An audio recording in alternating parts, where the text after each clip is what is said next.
जीवन में चुनौतियां हर किसी के हिस्से में नहीं आती हैं। याद रखिए, जीवन में चुनौतियां हर किसी के हिस्से में नहीं आती हैं, क्योंकि किस्मत भी किस्मत वालों को ही आजमाती है। टूटे हुए ख्वाबों का एक परिंदा हूं मैं, उम्मीदें अभी भी बाकी है, तभी तो जिंदा हूं मैं। बिल्कुल, आपकी उम्मीदें भी अभी जिंदा है, आपके पास भी आत्मविश्वास है, आप में भी वो जुनून है कि अभी भी हम गवर्नमेंट जॉब प्राप्त कर सकते हैं। मुझे मालूम है कि आपने इससे पहले बहुत से एग्जाम दिए और सफलता नहीं मिली, लेकिन अब यही वो मौका है जब आपको खुद को साबित करना है। हम बात कर रहे हैं यूपी टीजीटी, पीजीटी और असिस्टेंट प्रोफेसर एग्जाम्स की, और एमपीटीईटी वर्ग 2 और वर्ग 3 के उन सभी एग्जाम्स के बारे में जिनकी परीक्षा की तिथि घोषित की जा चुकी है, और आप सभी साथी पूरे उम्मीद से तैयारी कर रहे हैं। बिल्कुल, उम्मीद बहुत बड़ी चीज है। उम्मीद जिसके अंदर है वो कुछ भी हासिल कर सकता है।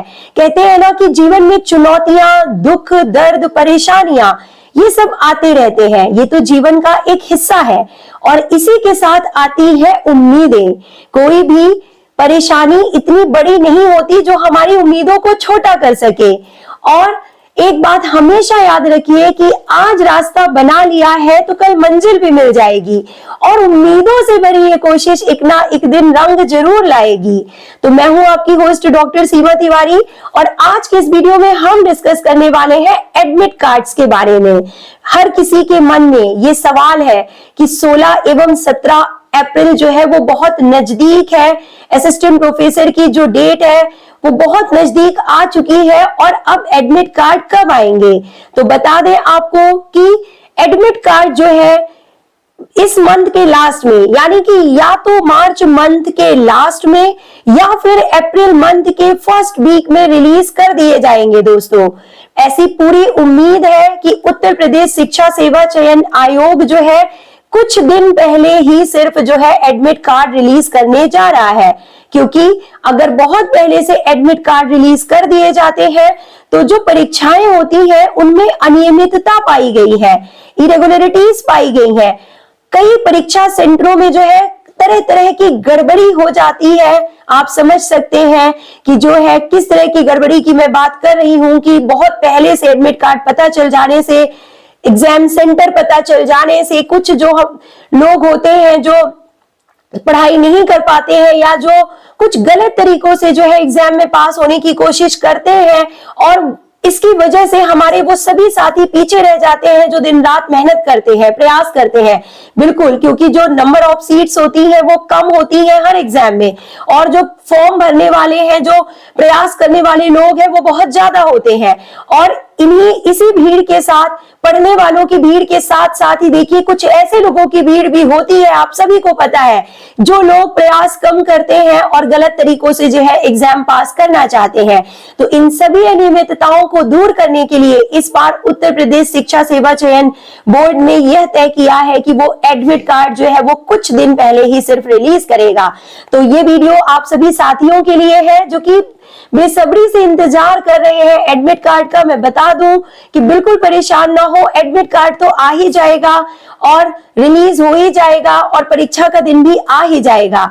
और देखिए दोस्तों, एक बात और आपको ध्यान रखनी है कि अगर आपको कुछ करना है तो आप ये करिए कि एडमिट कार्ड को निकालने के लिए आपको कुछ चीजों की जरूरत हो सकती है, जैसे कि आपका एप्लीकेशन फॉर्म। ये फॉर्म 3 साल पहले भरे गए थे, 2022 में भरे गए थे। तो बहुत से साथी हो सकता है कि उनको अपना एप्लीकेशन नंबर याद नहीं होगा, उन्होंने प्रिंट आउट नहीं निकाला होगा, और एडमिट कार्ड को डाउनलोड करने के लिए आपको एप्लीकेशन नंबर की आवश्यकता पड़ सकती है। तो आप सिर्फ इतना ही काम कीजिए कि अपना एप्लीकेशन नंबर जो है अच्छे से आपने कहाँ रखा था वो चेक कर लीजिए। आपने अपना जो पूरा फुली फिल्ड फॉर्म कहाँ पे रखा था, एप्लीकेशन फॉर्म, वो देख लीजिए किस फाइल में आपने रखा है। और अगर आपके पास नहीं है एप्लीकेशन फॉर्म की फोटोकॉपी या प्रिंट आउट, तो आप अपनी जीमेल चेक कीजिए। आपके ईमेल आईडी में एप्लीकेशन नंबर जरूर आया होगा जब आपने रजिस्ट्रेशन किया था।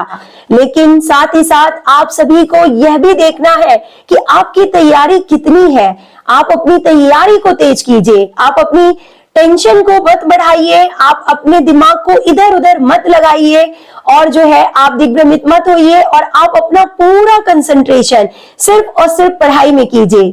जितना ज्यादा समय आप पढ़ाई को देंगे, जितना कम टाइम आप टेंशन को देंगे, उतना ही आप खुद को मजबूत पाएंगे, आपका आत्मविश्वास उतना ही बढ़ेगा। मैं बता रही हूं कि एडमिट कार्ड आने पे सबसे ज्यादा खुशी उन साथियों को ही होगी जिन्होंने सबसे ज्यादा टाइम जो है वो बुक्स को दिया है, रिवीजन को दिया है, और जिन्होंने सबसे कम टाइम जो है वो एडमिट कार्ड की चिंता करने को दिया है। तो अगर आप भी इससे पहले चिंता कर रहे थे एडमिट कार्ड के आने की, तो बिल्कुल छोड़ दीजिए, क्योंकि वो तो आयोग का काम है। उत्तर प्रदेश शिक्षा सेवा चयन बोर्ड ने पहले ही जनवरी में यानी 24 जनवरी को एक नोटिस जारी किया और परीक्षा तिथियां घोषित कर दी है।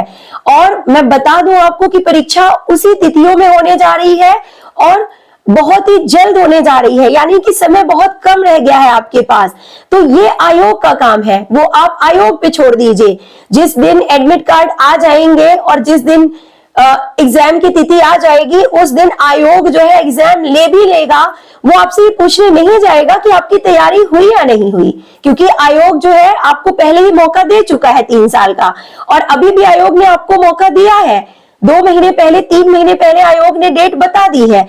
और अगर आप इसके बावजूद नहीं सुधरते हैं, आप अपनी तैयारी नहीं करते हैं, तो इसमें आयोग की कोई गलती नहीं होगी, क्योंकि आयोग ने आपसे नहीं कहा है दोस्तों कि आप एडमिट कार्ड की चिंता कीजिए, परीक्षा तिथि के निरस्त होने का इंतजार कीजिए, एग्जाम डेट्स के फिर से बढ़ने का इंतजार कीजिए और परीक्षा की तैयारी मत कीजिए। कोई भी आपसे ये नहीं कहता है। कोई भी वैकेंसी जब आती है ना दोस्तों, तो आप फॉर्म भरते हैं और फिर जो है पढ़ना भूल जाते हैं, और जब परीक्षा की तिथि घोषित होती है सिर्फ तभी आप पढ़ाई करते हैं। अगर आप यही पढ़ाई फॉर्म भरने के बाद से करना शुरू कर दें, तो आपको इतनी परेशानियों का सामना कभी ना करना पड़े। तो ये मेरा संदेश है उन सभी साथियों के लिए कि समय का सम्मान कीजिए। समय भी उनका साथ देता है जो समय का सम्मान करते हैं। समय में बहुत ताकत होती है, वक्त में बहुत ताकत होती है। बहुत बड़ी जो ताकत होती है वक्त के अंदर, वो ये होती है कि वो आपके दिनों को बदल सकता है, और वक्त के साथ इन दिनों को बदलने वाले होते हैं आपके प्रयास। और ये प्रयास जो आप इन दिनों कर रहे हैं वो रंग जरूर लाएंगे। तो अगर आप बिना परेशान हुए, बिना दिग्भ्रमित हुए तैयारी करते हैं, समय देते हैं अपनी किताबों को, बुक्स को, रिवीजन को, नोट्स को, ओल्ड क्वेश्चन पेपर को, तो ये समय एक दिन आपके सपनों को पूरा जरूर करेगा और बहुत जल्द पूरा करेगा। यही वो समय है। एक्चुअली समय की एक आदत होती है, समय क्या कहता है देखिए, ध्यान से सुनिए। जाते जाते ये बहुत मोटी बात मैं आपको बताने जा रही हूं, आप वीडियो को लास्ट तक देखिए और पूरा सुनिए।